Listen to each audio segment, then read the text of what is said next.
Bapak, Ibu, Saudara yang dikasihi Tuhan, renungan harian hari ini diambil dari 1 Samuel 2 ayat yang ketiga. Janganlah kamu selalu berkata sombong dan janganlah caci maki keluar dari mulutmu, karena Tuhan itu Allah yang Maha Tahu dan oleh Dia perbuatan-perbuatan diuji. Saudara yang terkasih, siapa di antara kita yang mengenal atau tahu cerita tentang Hana dan Elkana?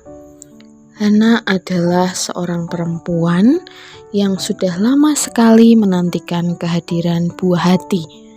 Bahkan hari-harinya diselimuti oleh kesedihan karena doanya yang tidak kunjung dijawab oleh Tuhan.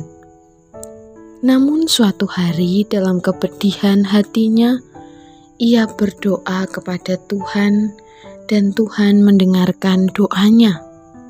Lalu dia mengandung dan memiliki seorang anak yang kemudian dipersembahkan kepada Tuhan. Setelah Hana mendapatkan anak dan mempersembahkan anak tersebut kepada Tuhan, ia kembali berdoa kepada Tuhan. Di dalam doanya, Hana mengatakan demikian. Janganlah kamu selalu berkata sombong, janganlah caci maki keluar dari mulutmu, karena Tuhan itu Allah yang Maha Tahu, dan oleh Dia perbuatan-perbuatan diuji.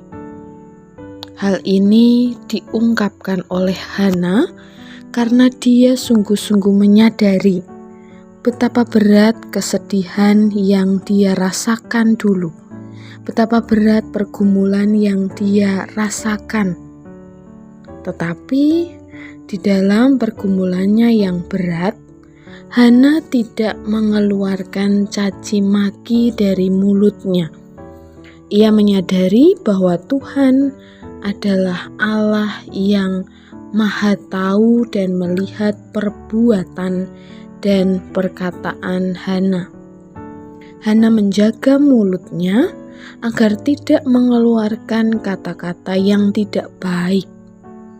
Nah, saudara yang terkasih, secara manusiawi, ketika kita mengalami pergumulan yang begitu berat, kita akan mengalami krisis di dalam hidup. Orang-orang yang mengalami krisis seringkali merasakan emosi yang tidak stabil. Terkadang bisa merasakan bahagia yang berlebihan. Terkadang bisa merasakan sedih yang berlebihan.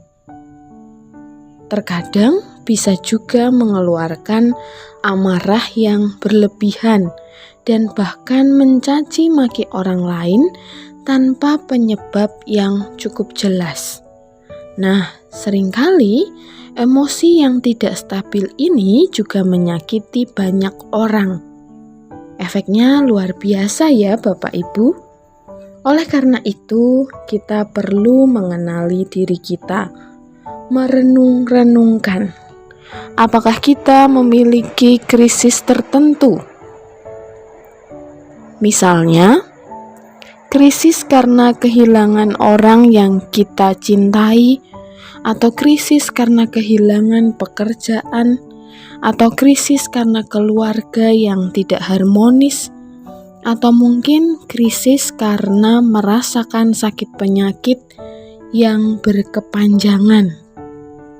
Nah, setelah kita mengenali krisis yang ada dalam diri kita harus mencoba untuk berdamai dengan krisis tersebut. Lalu, bagaimana caranya kita berdamai dengan krisis? Yang pertama, kita merenungkan apa yang menjadi tujuan hidup kita. Kita harus fokus pada tujuan itu sehingga kita terlepas dari krisis. Yang kedua, jangan pernah membandingkan perjalanan hidup kita dengan perjalanan hidup orang lain, karena sudah jelas pasti berbeda. Nah, yang ketiga, mulailah untuk produktif dan tidak memikirkan hal-hal yang negatif. Selamat mencoba. Tuhan Yesus memberkati. Amin.